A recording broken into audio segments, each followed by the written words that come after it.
आखिर भगवान शिव से पहले नंदी की पूजा क्यों की जाती है और क्यों शिव मंदिर के अंदर नहीं बनाई जाती नंदी की मूर्ति? जानिए क्या है रहस्य। क्या आप जानते हैं नंदी कैसे बने भगवान शिव की सवारी? आखिर नंदी के कान में क्या बोलने से महादेव प्रसन्न होते हैं? क्या है इसके पीछे की कथा? आइए जानते हैं इस वीडियो में। मगर उससे पहले हर हर महादेव कमेंट करना ना भूले। महादेव सब कुछ है। इस संसार में सभी शिव है। शिव ही आदि है और शिव ही अंत है। और जब जब हम महादेव की बात करें तो प्रभु के साथ जुड़े नंदी को हम कैसे भूल सकते हैं? जहाँ पर भी भगवान शिव की पूजा होती है उस स्थान पर नंदी को भी याद किया जाता है। हर मंदिर में देखा जाता है कि भगवान शिव के सामने ही उनके वहाँ नंदी की मूर्ति स्थापित होती है। जिस प्रकार भगवान शिव के दर्शन और पूजन का महत्व है उसी प्रकार नंदी का दर्शन भी किया जाता है। नंदी भगवान शिव के वाहन ही नहीं है, वे उनके परम भक्त भी है। कहा जाता है कि अगर अपनी मनोकामना नंदी के कान में कही जाए तो वे भगवान शिव तक उसे जरूर पहुंचाते हैं। आपने देखा होगा कि नंदी मंदिर के बाहर विराजमान होते हैं। कहा जाता है कि नंदी बाहर इसलिए विराजमान होते हैं ताकि भक्त आसानी से उन तक अपनी बात पहुंचा सके। शास्त्र में इस बात का जिक्र किया गया है कि स्वयं भगवान शिव जी ने नंदी को ये वरदान दिया था कि जो तुम्हारे कान में आकर अपनी मनोकामना कहेगा उस व्यक्ति की सभी इच्छाएं जरूर पूरी होंगी। ये कहानी शुरू होती है नंदी के पिता श्रीलाद से। श्रीलाद ने जमकर भोलेनाथ की तपस्या की थी ताकि उन्हें एक संतान प्राप्त हो और उनका वंश आगे चल पाए। भगवान शिव ने उनके कठोर तपस्या से खुश होकर उन्हें पुत्र रूप में प्रकट होने का वरदान दिया। वरदान में श्रीलाद ने बैल जैसा पुत्र मांगा। कुछ समय बाद भूमि जोतते समय श्रीलाद को एक बालक मिला जिसका उन्होंने नाम नंदी रख दिया।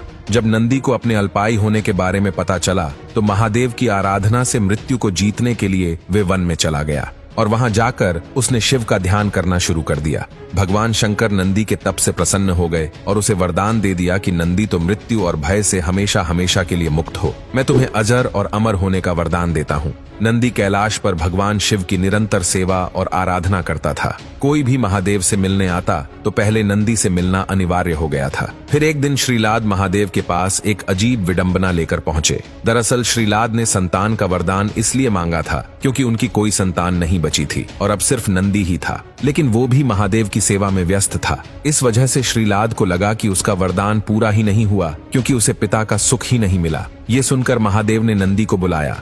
महादेव स्वयं नंदी से प्रेम करते थे, लेकिन उन्होंने फिर भी नंदी को कहा कि उसे पुत्र होने का दायित्व निभाना होगा। जिसके बाद महादेव ने नंदी को श्रीलाद के साथ जाने को कहा।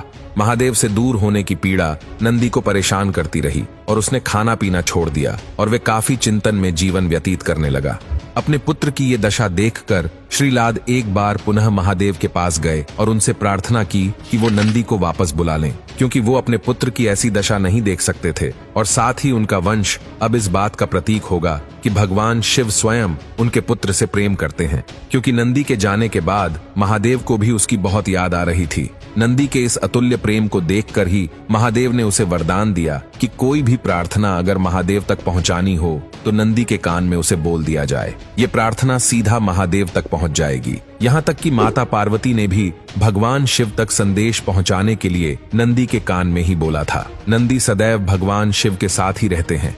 इसके बाद देवों के देव महादेव ने माता पार्वती की सहमति से सभी गणों, गणेश और वेदों के समक्ष गणों के अधिपति के रूप में नंदी का अभिषेक करवाया।